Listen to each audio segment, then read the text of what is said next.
I'm Niall Paterson. Welcome back to the Sky News Daily. On our last episode, we were anticipating another night of rioting. As many as 100 potential protests had been identified by police, and people across the country were scared. We spoke to one British Muslim, Tawhid Islam, a trustee of the Liverpool Region Mosque Network. Now, he told us that mosques were closing and people were too frightened to come out, all because of those far-right protests. But in the end, the far right was silenced. We instead saw a moment of unity as people came together to protest against them. So we wanted to get Tawhid back on the podcast to find out just how he's feeling today. We also will be speaking to our People and Politics correspondent Nick Martin about whether the government has finally got a grip on the far right. Tawhid, good to speak to you again. Look, when we spoke yesterday, there were two words which kept getting repeated: unease and fear. There was a real sense of anticipation again ahead of the protest that we were told would happen. How are you feeling today? I think it's fair to say when we spoke yesterday, there was a mixture of emotions, but all of those emotions were negative. And with the scenes, the heartwarming scenes that we saw yesterday and waking up this morning, my emotions are mixed, but they're all positive emotions.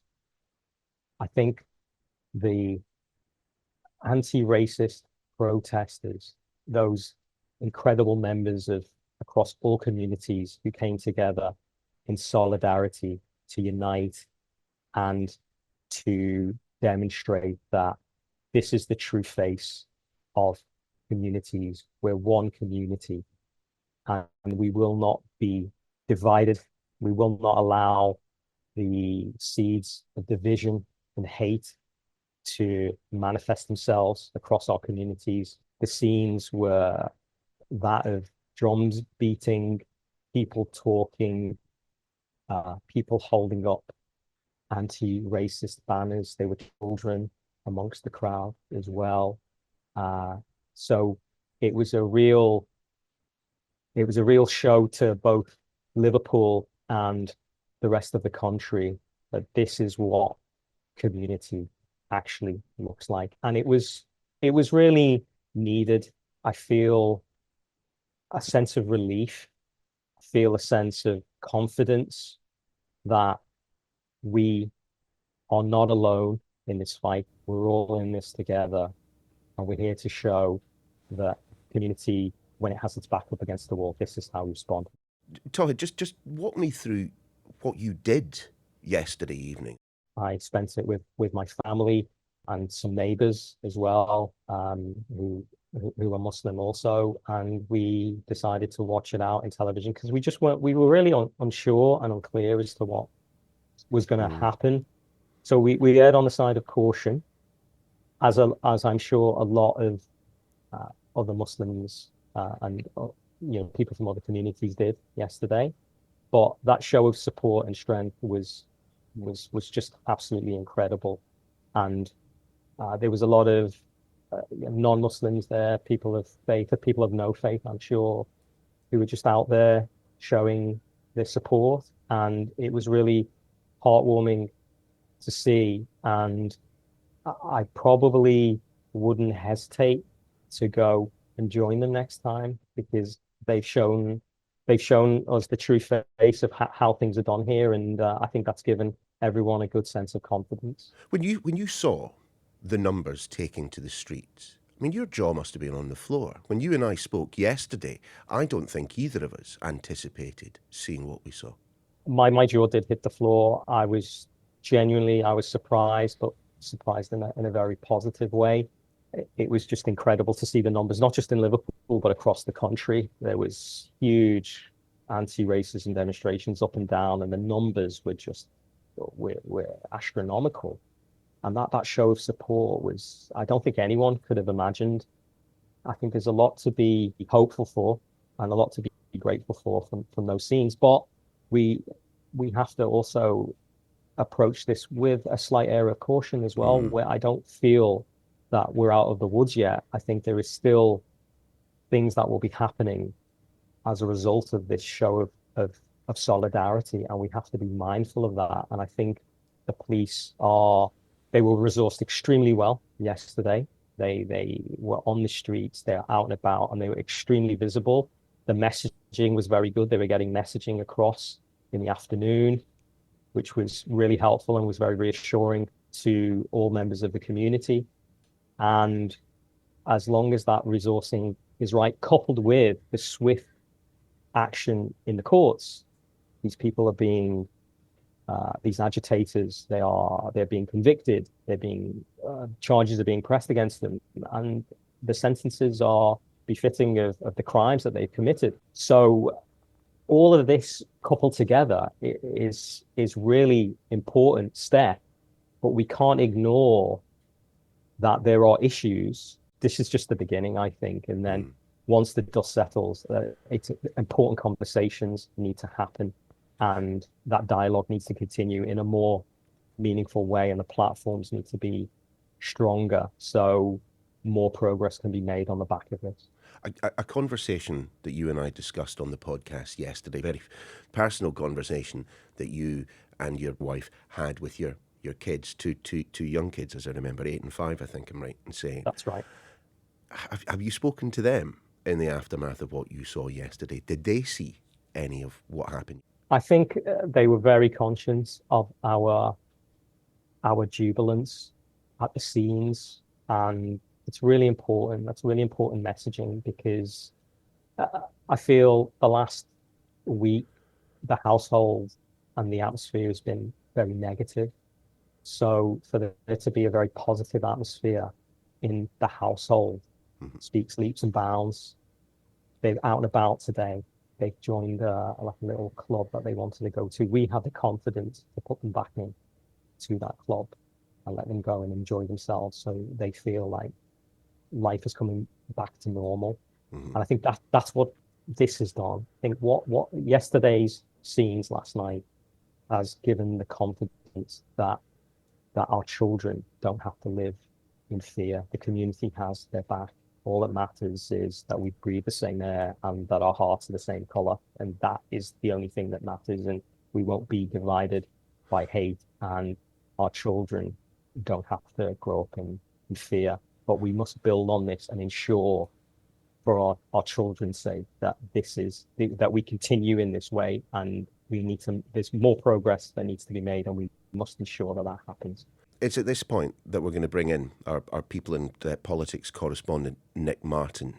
Nick, you've been listening into my conversation with Tawhid. You were in Liverpool last night as well. I mean, your reflections on that, which we've heard from Tawhid, and indeed what we saw last night. Yeah, hi, Neil. I mean, Tawhid sums up, doesn't he, the very real fear that was felt ahead of these protests. And who can blame them? Everyone saw the pictures of parts of that community smashed up at the weekend, heard racist chants, saw the violence. And I think even though last night passed off pretty peacefully, and I was there, and it was thankfully pretty peaceful, I do wonder whether there has some damage has been done. And I wonder, Tawhid, whether you think, it's one thing suspecting that there might be people in your community who don't like the color of people's skin, who fear a religion, who are perhaps fueled by misinformation.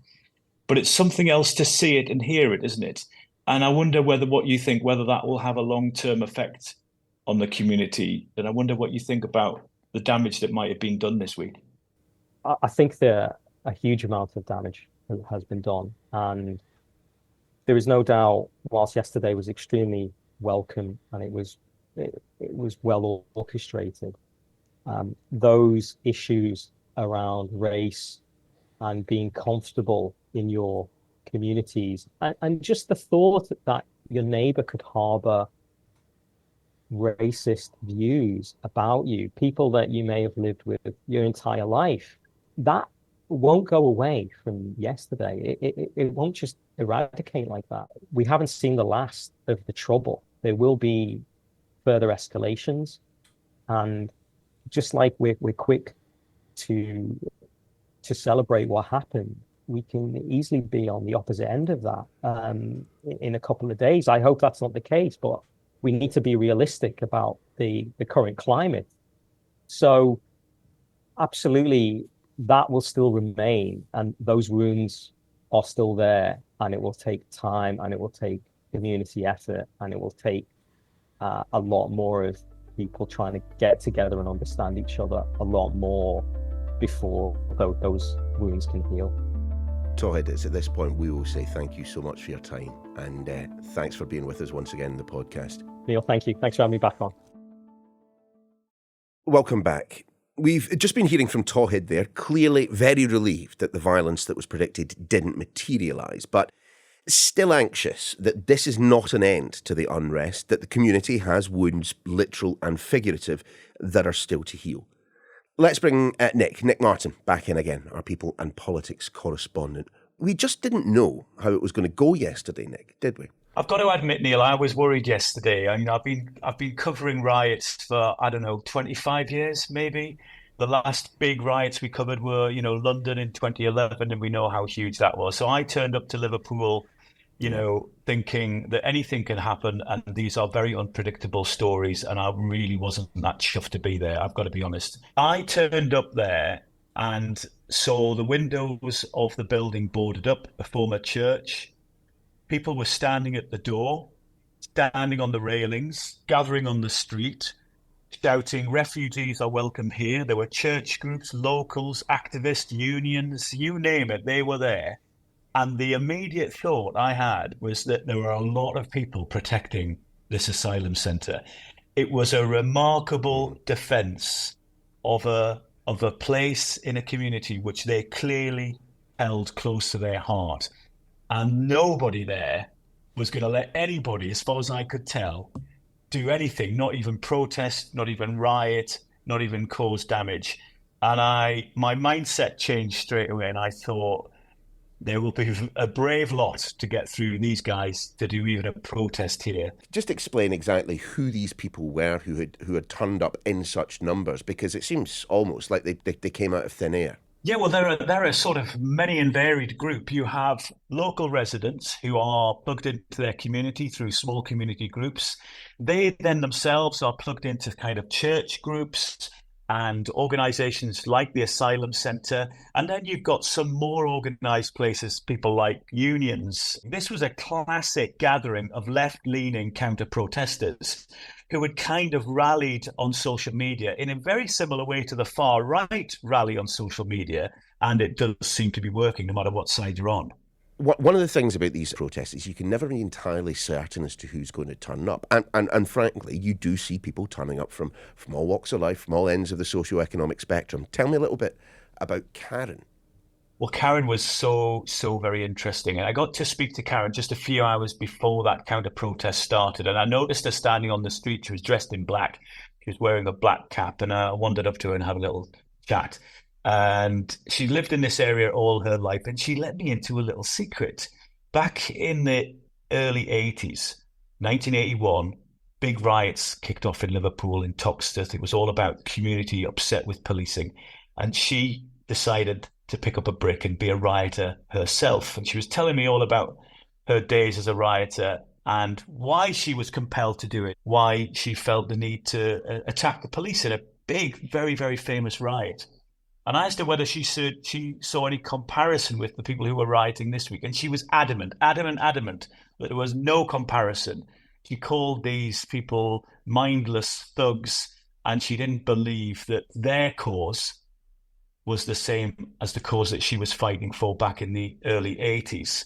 She was adamant, actually, that nobody was going to come up her street and damage the asylum centre, which she holds quite close to her heart. And she was really quite clear about that when she spoke to me. See, the church is boarded up, so, this is a church for asylum seekers. There's a lot of asylum seekers that live in there. So this is one of the main targets. And it doesn't matter whether I'm Christian or Muslim, I'm prepared to defend it, It's the immigrants that are working and, keeping this economy going, What are you doing out looting and, all these Muslims that you talk about, they all own shops and businesses and they're all educated. Yous are just mindless thugs, It's just not on, we had this in the riot in 81. I was 16 then. And, this whole area, there was not a shop left. There was not a shop left in Toxteth. There was nothing. It was literally burned to the ground, And we're not taking that this time. No way. Just politically, Nick, where do we stand with all of this? Do you think Keir Starmer, Yvette Cooper, Home Secretary, Prime Minister, do you think they can declare this a resounding success? I think this has been certainly a very key test of Keir Starmer's new fledgling government. Let's face it, Neil, it would be a test for any government at any time. Public order unrest is complex, it's damaging, it's costly, it's precarious. And I think the Prime Minister's made some important early moves, bringing police chiefs down to the cabinet shortly after the Southport killings, bringing them very much into the fold, giving them and showing the country that he's giving them support. Then you've got arrests, charges, convictions, sentences. You know, that bit of the criminal justice system takes months. And yet this week we had people processed within days.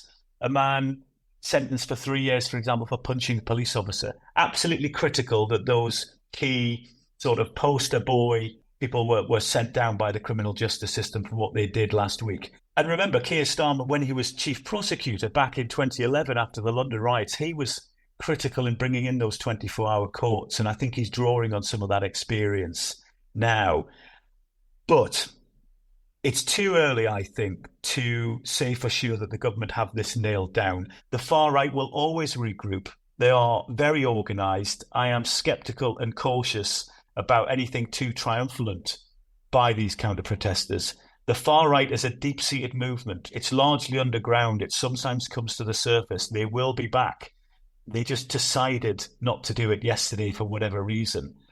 But there are an awful lot of people who get sucked into the kind of messaging of the far right. And just going back to what Tara was saying, I do think that there will be significant damage done in some of these communities as a result of the disruption that we've seen. But crucially, I think whilst we call this far right, I do actually think that there's a huge proportion of people who aren't necessarily far right leaning. I think some people are from communities who they feel like they'd be left behind, struggling to get jobs, living in poor accommodation, and some of these societal issues that have been exposed this week, I think have fueled the behaviour of some people, and that is the big picture. So this, not an unqualified, resounding success for the Prime Minister and Home Secretary. This is going to be a problem they will be returning to. I think that they will not be sitting in Downing Street patting themselves on the back. I think they will see last night as a kind of moment where counter-protesters outnumbered far right, but there are sometimes that's not going to happen. And I think they will also be thinking about what are the deep-rooted foundations of some of this unrest. And that will go to the heart of their critical policies of health, accommodation, education. They will need to understand a route forward to tackling some of these issues, because they lie at the core of why some people went to the streets this week, smashed windows, stole shoes, raided bakeries and things like that. They weren't necessarily far right. Something else was going on there, and it's up to politicians to figure that out. Nick, thank you. And that's your lot for today's Daily. We're back again tomorrow.